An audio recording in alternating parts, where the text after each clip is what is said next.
Hello, story friends! Get ready for The Wolf and the Seven Little Kids, a thrilling adventure where a sneaky wolf tries to trick some very clever young goats. Who do you think will be the smartest? There was once upon a time an old goat who deeply loved her 7 little kids. One bright morning, she needed to go into the forest to find some fresh, green food. So she gathered all her beloved children close and spoke to them with gentle urgency. "Dear children," she warned, "I must go into the forest, but please be very careful of the big bad wolf." She explained that if he came in, he would try to devour them all, skin, hair, and all. "The wretch often disguises himself," she continued, "but you will know him by his rough voice and his black feet." The 7 kids promised their dear mother, "We will take good care of ourselves. You may go without any worries." Then the old mother goat bleated a fond farewell and went on her way with a peaceful heart, trusting her smart little ones. It wasn't long after their mother left that someone suddenly knocked at the house door with a loud thud. A gruff voice called out, "Open the door, dear children. Your mother is here and has brought something back with her for each of you." But the clever little kids instantly knew it was not their gentle mother. They recognized the rough, growling sound of the wolf's voice. "We will not open the door," they bravely cried out together. "You are not our mother. She has a soft, pleasant voice, but your voice is rough and scary. You are the trickster wolf." The frustrated wolf realized his voice was too deep and growly, so he stomped away to a shopkeeper's store, bought a great lump of white chalk, and ate it all, hoping to make his voice sound soft. After his chalky treat, the wolf returned to the goat house, ready to try his trick again. He knocked gently on the door and cried sweetly, "Open the door, dear children. Your mother is here and has brought something back with her for each of you." But this time, the cunning wolf made a mistake. He impatiently rested his big black paws against the window so the kids saw them. "We will not open the door," the kids shouted back, their voices trembling with fear. "Our mother does not have black feet like yours. You are still the tricky wolf." Angry, the wolf ran to a friendly baker and demanded, "I have hurt my feet. Rub some sticky dough over them for me." The kind baker, surprised, did as he was told, making the wolf's paws sticky and white. Then the wolf sprinted to a nearby miller and snarled, "Strew some white flour all over my feet for me." The miller, a thoughtful man, suspected the wolf wanted to trick someone, so he refused. But the wolf threatened, "If you do not help me, I will gobble you up." Frightened, the miller quickly made the wolf's big paws perfectly white with flour. For the 3rd time, the sly wolf approached the little house, his soft voice ready, and his paws covered in flour. He knocked softly and called out, "Open the door for me, children. Your dear little mother has come home and has brought every one of you something special from the forest." The little kids, still cautious, cried back, "First, show us your paws, so we can be sure that you are truly our dear little mother." With a smirk, the wolf pushed his now white paws through the small window, wiggling his toes. When the kids saw the perfectly white paws, they truly believed all his words were true. With happy babbles, they quickly unlatched the door and pulled it open wide. But instead of their loving mother, the huge, shadowy figure of the wolf stomped right in. The kids screamed in terror, realizing the terrible trick, and quickly scattered, desperate to find a place to hide. In their complete panic, the little kids scrambled for any hiding spot they could find. One brave little kid sprang under the sturdy wooden table, hoping to go unnoticed. The second quickly dove into the soft, cozy bed, burying itself under the blankets. The third squeezed into the dark, empty stove, trying to disappear from sight. The fourth found a hiding spot deep within the kitchen pantry, among the pots and pans. The 5th kid managed to wedge itself into a tiny cupboard, barely fitting inside. The sixth quickly squirmed under the washing bowl, hoping it would provide cover, and the seventh, the youngest and smallest, silently slipped inside the tall, old clock case. But the hungry wolf was too cunning.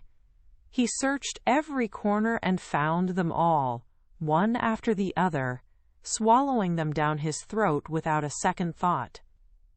Only the youngest, still hidden in the clock case, remained undiscovered, trembling in the silence. Once the wolf had satisfied his enormous appetite, he lumbered out of the house. Feeling heavy and full, he stretched lazily and went to lay down under a big shady tree in the green meadow outside. There, he quickly fell into a deep, contented sleep. It wasn't long after, however, that the old mother goat finally came home, tired but happy, from her trip to the forest. As she approached her beloved home, a terrible sight met her eyes. The house door stood wide open, left carelessly ajar. Inside, her cozy home was a wreck.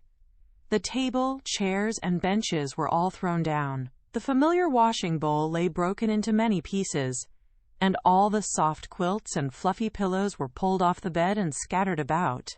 With a sinking heart, she frantically searched for her dear children, calling each of their names one by one, but no one answered her. The mother goat's heart ached with worry, and tears began to well in her eyes. Just as despair began to settle in, she heard a tiny, soft voice whisper, "Dear mother, I am here, in the clock case." It was the youngest kid, trembling but safe. With a mix of relief and renewed fear, she carefully took her little one out of its hiding spot. The brave kid then quickly told her the whole frightening story about the big bad wolf and how he had tricked and eaten all its brothers and sisters. You can only imagine the sadness that washed over the mother goat then. She began to sob uncontrollably, her tears falling like rain for her lost children, overwhelmed with grief. The mother goat and her youngest kid, still shaken but brave, left their sad home. They walked slowly towards the green meadow, where the sun shone brightly. Soon, they saw a large, shaggy figure sprawled out under a big old tree. It was the cunning wolf, his dark gray fur gleaming in the sunlight. He was sleeping heavily, snoring so loudly that the very branches of the tree seemed to tremble with each breath. The mother goat looked at the sleeping wolf and noticed something strange. His belly was bulging and twitching, as if something inside was moving and struggling. A tiny spark of hope flickered in her heart. "Could it be?" the mother goat whispered, her voice filled with a hopeful wonder. "Are my poor children, whom this greedy monster swallowed, possibly still alive inside?" With a new resolve, she sent the brave youngest kid back to their little house. It quickly returned, carrying a pair of sharp sewing scissors, a long needle, and a spool of strong thread in its tiny mouth. With trembling hooves, the mother goat carefully began to cut open the sleeping wolf's large belly. As soon as she made the first careful snip, a little white head, belonging to one of her precious kids, popped out. She cut a little further, and one by one, all 6 other kids sprang out, healthy and unharmed. The greedy wolf had swallowed them whole, without chewing. What an amazing reunion! The rescued kids rushed to embrace their dear mother, bleating loudly with immense joy and relief. They all jumped around happily, just like sailors celebrating a joyful wedding day on a ship. Their wise mother, however, had another clever idea quickly forming in her mind. "Quickly, my dears," she instructed, with a determined sparkle in her bright blue eyes. "Go and find some of the biggest stones you can possibly carry from around the meadow. We will fill this wicked beast's stomach with them while he is still fast asleep, to teach him a lesson." The 7 kids, full of renewed energy and playful mischief, eagerly agreed and scurried off to find the heaviest stones they could manage. With incredible speed and amazing teamwork, the 7 little kids dragged the heavy stones back to their mother. They worked together, pushing and pulling, their tiny hooves scrambling over the grass. They carefully placed as many big, rough stones into the wolf's open stomach as they possibly could fit. The clever mother goat then quickly sewed up the wolf's belly again, stitching it tightly with the needle and strong thread. The wolf, still deep in his comfortable slumber, never once stirred. He remained completely unaware of the very heavy surprise waiting inside him, dreaming soundly in the warm sunshine, undisturbed by the goat's secret work. Finally, the sun began to set, and the wolf slowly awoke from his long, deep nap. He stretched his massive body, but a strange, heavy sensation caused him considerable discomfort in his stomach. He felt extremely thirsty, a deep, parching thirst that made his throat feel very dry and scratchy. He decided he needed a long, refreshing drink from the nearby well to quench his terrible thirst. But as he began to stand up and move, a peculiar rumbling sound emanated from his belly. The heavy stones inside knocked against each other, making a clinking, rattling noise with every step. The wolf frowned, confused by the strange internal symphony, and cautiously stepped forward, his movements clumsy with the unusual and unexpected weight. "What rumbling and tumbling is this? Against my poor bones?" the wolf grumbled to himself, shaking his thick head in confusion. "I thought I ate 6 delicious kids, but it feels like it's nothing but big, heavy stones." Still very thirsty, he clumsily stumbled towards the well, eager for a cool, refreshing drink. When he finally reached the edge of the deep stone well, he bent over the water, his long tongue ready to lap it up. But the immense and unexpected weight of the stones in his stomach was far too much for him to balance. With a sudden, tremendous splash, he toppled headfirst into the cold, dark water of the well. There was no way for the heavy, wicked wolf to climb out, and sadly, he drowned there miserably, a victim of his own trickery. The 7 brave little kids, along with their wise mother goat, had been watching the entire scene from a safe distance among the trees. As soon as they saw the big, bad wolf fall with a splash into the well, their hearts soared with immense relief and pure joy. They came running through the green grass, their tiny hooves dancing with delight. "The wolf is dead! The wolf is dead!" they cried out with happy, loud voices, their bleats echoing across the peaceful meadow. Together, they danced around the old stone well, celebrating their freedom and their clever victory. The meadow was filled with their joyful sounds and a glorious sense of peace, safe at last.